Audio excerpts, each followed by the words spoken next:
Hello बच्चों, तो मार्गदर्शन क्लासेस में आपका स्वागत है। तो बच्चों, आज हम लोग एक थोड़ा शॉर्ट वीडियो लेके आए हैं जिसमें हम क्या डिस्कस करेंगे। क्लास 11 का एक चैप्टर होता है हाइड्रोकार्बन।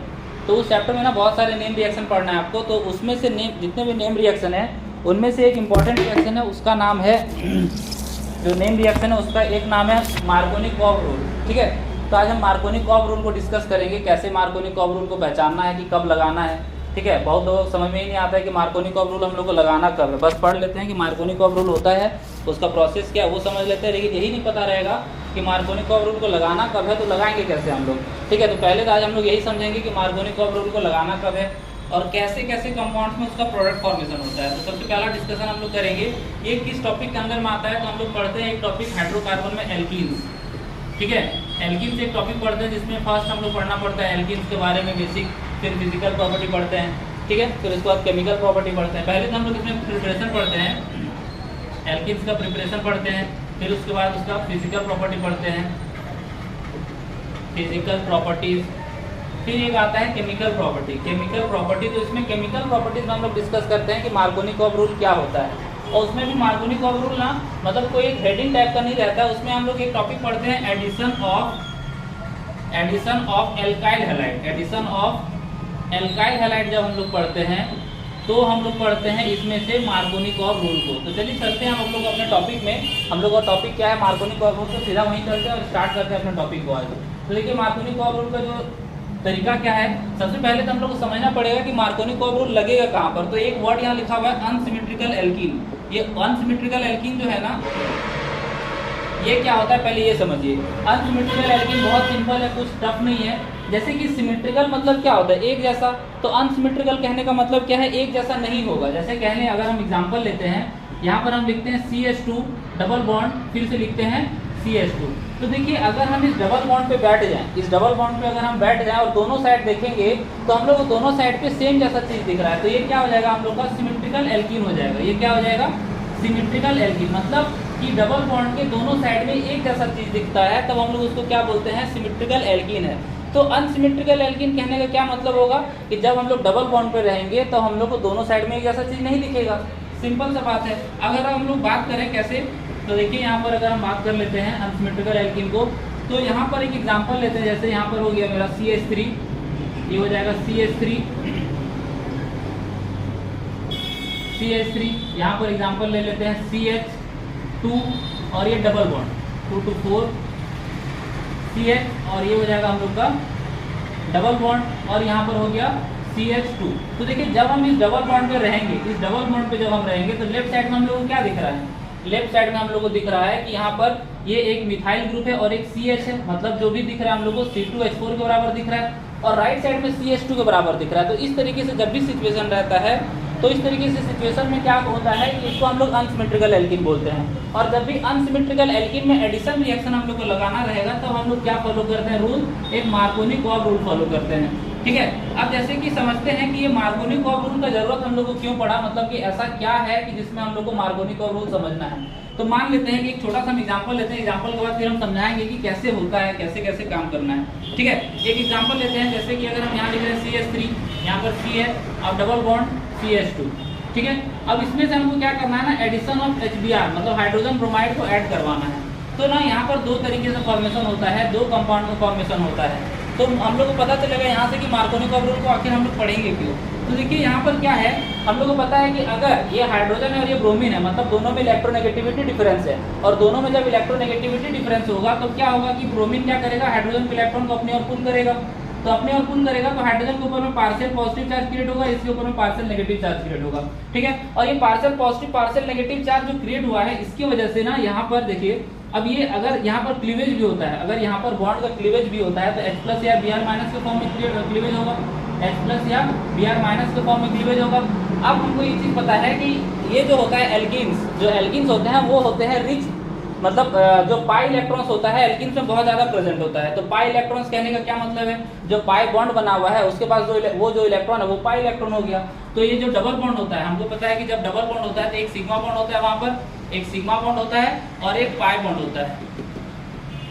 ठीक है, एक सिग्मा और एक पाई। तो जो सिग्मा बॉन्ड होता है हम लोग रिएक्शन में उसका क्लीवेज नहीं करते हैं, उसका ब्रेकिंग डाउन नहीं करते हैं, लेकिन जो पाई बॉन्ड होता है उसका ब्रेक डाउन करते हैं। सपोज करें कि यहाँ पर से हम ये ब्रेक कर लिए, ठीक है। अब ये ब्रेकिंग दो तरीके से हो सकता है कि ये वाला इलेक्ट्रॉन दोनों इसके पास चला जाए या फिर दोनों इलेक्ट्रॉन इस कार्बन के पास चला है। तो ये दो इलेक्ट्रॉन का जो ट्रांसफर होता है ना, इसी के बेसिस पे हम लोग प्रोडक्ट को डिसाइड करते हैं। मैकेनिज्म में समझेंगे तो और अच्छे समझ में आएगा।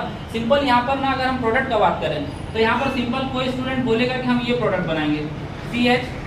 अब यहाँ पर वो एक हाइड्रोजन यहाँ पर ऐड कर देगा और क्या करेगा, एक CH2 और एक ब्रोमीन यहाँ पर ऐड कर देगा।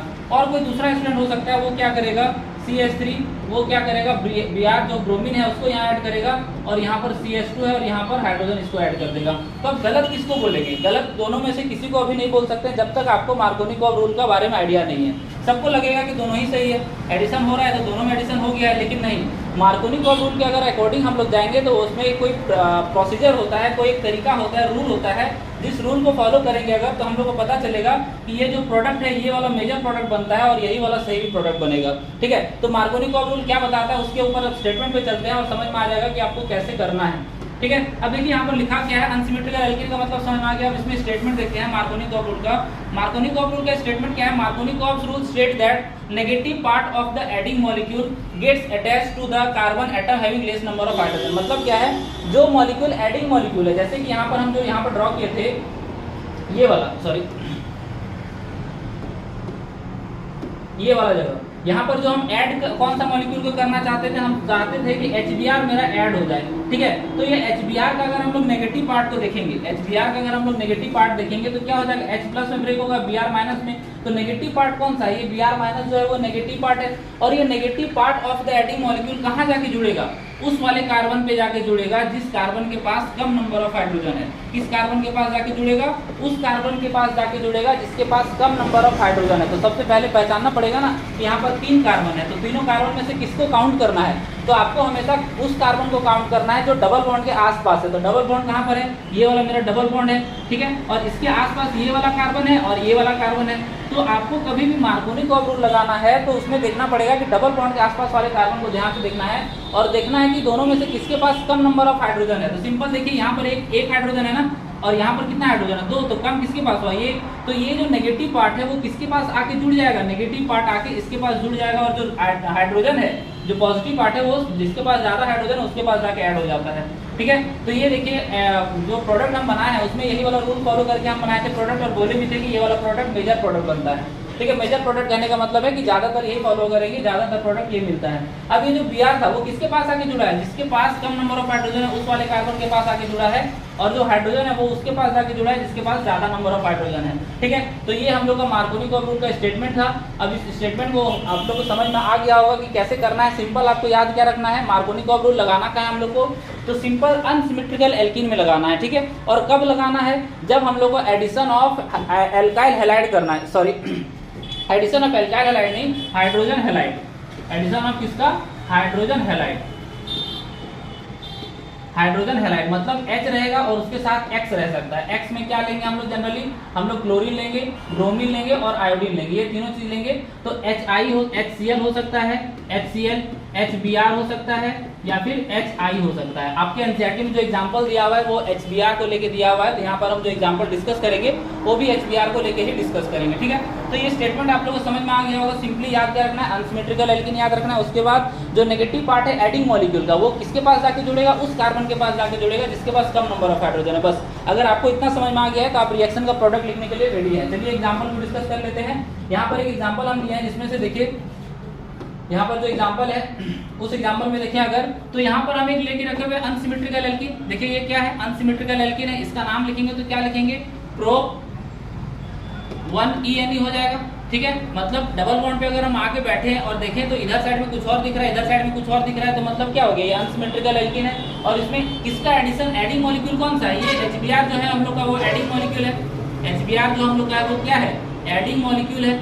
ये सब चीज ना छोटा छोटा बात है, लेकिन ये सब चीज ध्यान में रखना पड़ेगा, ठीक है। अब एडिंग मॉलिक्यूल को ब्रेक डाउन करेंगे तो कैसे ब्रेक होगा, सिंपल H+ और Br- में ब्रेक डाउन हो जाएगा ये, H+ और Br- में। तो अगर H प्लस और Br माइनस में ब्रेक डाउन हुआ है, जिसका प्रोडक्ट लिखना क्या है, तो हम लोग को पता होना चाहिए कि जब भी अनसिमेट्रिकल एल्कीन में हम लोग एडिशन रिएक्शन को फॉलो करवाते हैं तो वहां पर मार्कोनिकॉफ रूल को फॉलो करना पड़ेगा हम लोग को। तो देखिए दोनों में से कौन सी जगह पर मार्कोनिकॉफ रूल को फॉलो हुआ है, मार्कोनिकॉफ रूल फॉलो कौन से करके मतलब फॉलो करके कौन सा प्रोडक्ट लिखा गया है। अगर दोनों में से जो सा फॉलो किया होगा वो सही हो जाएगा, बाकी माइनर प्रोडक्ट बनेगा। तो देखिए जो फर्स्ट वाला रिएक्शन है, यहाँ पर जो प्रोडक्ट हम लिखे हैं, देखिए इसमें कार्बन किसके पास, सॉरी किस कार्बन के पास हाइड्रोजन कम है, तो ये वाला जो कार्बन है, ये वाला कार्बन, इसके पास कम हाइड्रोजन है, इसके पास 2 हाइड्रोजन है। अब कैसे हम पता चला कि दो डबल बॉन्ड के अगल बगल वाले कार्बन में देखें और देखें कि ये वाले कार्बन के पास कम हाइड्रोजन है और इस वाले कार्बन के पास ज्यादा हाइड्रोजन है।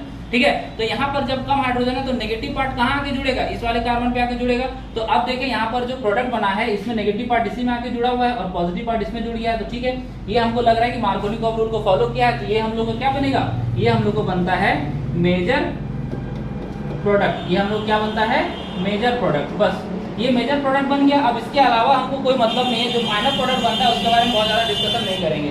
ठीक है, तो ये जो प्रोडक्ट बना है ये हम लोग का है माइनर प्रोडक्ट और इसके बारे में डिस्कशन भी नहीं होगा। ये हम लोग को बस मेजर प्रोडक्ट अगर बनाने के लिए आ गया तो ठीक है। अब इसमें देखिए, इसमें इसका नाम जैसे अगर हम डिस्कस करें, ये जो कंपाउंड बना है उसका नाम क्या होगा, तो रूल को अगर हम लोग आईपीएसी रूल को फॉलो करें तो आईपीएसी रूल क्या कहता है कि पहले लॉन्गेस्ट चेन को पकड़िए, तो लॉन्गेस्ट चेन क्या हम लोग का 1 2 3 इधर से भी नंबरिंग करते तो वही होता। और उसके बाद क्या है, जो ब्रांच लगा हुआ है या फिर जो प्रीफिक्स लगा हुआ है उस प्रीफिक्स को कम नंबर मिलना चाहिए। तो ब्रोमीन जो है वो प्रीफिक्स है, तो अगर इसको इधर से भी नंबरिंग करते ना 2 ही मिलता, इधर से भी करते तो 2 ही मिलता। तो दोनों साइड से नंबरिंग कर रहे हैं तो हम लोग को ब्रोमीन को 2 ही नंबर मिल रहा है, तो इसका नाम क्या हो जाएगा 2 ब्रोमो प्रोपेन। 3 कार्बन के लिए प्रो बॉन्ड यूज हुआ है और सब पे सिंगल बॉन्ड है तो ANE लग गया। ठीक है, तो ये इसका नाम है और इसका और यही जो बना है हम लोग का वो मेजर प्रोडक्ट है। तो ये मार्कोनिकॉफ रूल का प्रोडक्ट बनाने के लिए तरीका सीखे। अब जैसे बच्चा लोग को डाउट रहता है कि ये प्रोडक्ट ये वाला क्यों नहीं बना है, जो प्रोडक्ट है ये वाला प्रोडक्ट क्यों नहीं बना है, सिंपल ये क्वेश्चन है, ये वाला प्रोडक्ट क्यों नहीं बना है। ठीक है, ये भी तो बनना चाहिए था। तो हम लोग डिस्कशन कर लेते हैं थोड़ा सा कि प्रोडक्ट कैसे बनता है, मतलब कि प्रोडक्ट बनने का जो प्रोसेस है वो कैसे हम लोग डिस्कस करेंगे। देखिए आगे एक वर्ड होता है ना कार्बोकैटायन, एक वर्ड होता है कार्बोकैटायन। तो मतलब ना कि मार्कोनिकॉफ रूल में क्या होता है कि 1 डिग्री कार्बोकैटायन बनेगा, 1 डिग्री कार्बोकैटायन बनता है और एक बनता है 2 डिग्री कार्बोकैटायन, 2 डिग्री कार्बोकैटायन बनता है। तो जो ज्यादा स्टेबल कंपाउंड होगा ना, सॉरी जो ज्यादा स्टेबल कार्बोकैटायन होगा वही मेजर प्रोडक्ट बनाता है। तो मार्कोनिकॉफ रूल जब हम लोग पढ़ते हैं तो जो 2 डिग्री कार्बोकैटायन बनता है वो ज्यादा स्टेबल होता है, जिसकी वजह से हम लोग जो मेजर प्रोडक्ट मिलता है हम लोग को यहाँ पर जो मेजर प्रोडक्ट मिलता है वो हम लोग यहीं से मतलब हम लोग यहीं से लिखते हैं। और जो माइनर प्रोडक्ट होता है, जो 1 डिग्री कार्बोकैटायन है वो हम लोग का माइनर प्रोडक्ट देता है, माइनर प्रोडक्ट। ठीक है, और स्टेबिलिटी वगैरह अगर हम लोग को प्रॉब्लम है कि कार्बोकैटायन क्या होता है, कार्बोकैटायन का स्टेबिलिटी कैसे डिसाइड करेंगे, तो ये सब अगर आप लोग को लग रहा है ना कि इसमें हमको डाउट है, मतलब आप लोग को लग रहा है कि डाउट है, तो कमेंट कीजिएगा। तो कार्बोकैटायन के ऊपर एक वीडियो बना देंगे जिसमें हम लोग कार्बोकैटायन का फॉर्मेशन को भी देख लेंगे, क्लीवेज कैसे कैसे होता है, होमोलिटिक क्लीवेज, हेटेरोलिटिक क्लीवेज, उसके बारे में डिस्कस कर लेंगे। थोड़ा सा स्टेबिलिटी में बताएंगे कि 1 डिग्री कार्बोकैटायन ज़्यादा स्टेबल है कि 2 डिग्री की 3 डिग्री कौन ज़्यादा स्टेबल होता है। ठीक है, तो वो सब आप लोग कमेंट कीजिएगा तो हम उसके बारे में उसके लेकर एक अलग से वीडियो बना देंगे। और आज का टॉपिक हम उम्मीद करते हैं कि आपको समझ में आया होगा कि मार्कोनिकॉफ रूल को फॉलो करके कैसे प्रोडक्ट बनाना है। ये रहा हम लोग का टॉपिक आज का, और ये हम लोग प्रोडक्ट बनाया है मार्कोनिकॉफ रूल को फॉलो करके। तो होप आप लोग को समझ में आया होगा। तो अगर आप लोग को चैनल का वीडियोस अच्छा लगता है तो चैनल को सब्सक्राइब कीजिए, वीडियो को लाइक कीजिए, और कोई भी डाउट रहता है तो उसको कमेंट कीजिएगा। Thank you.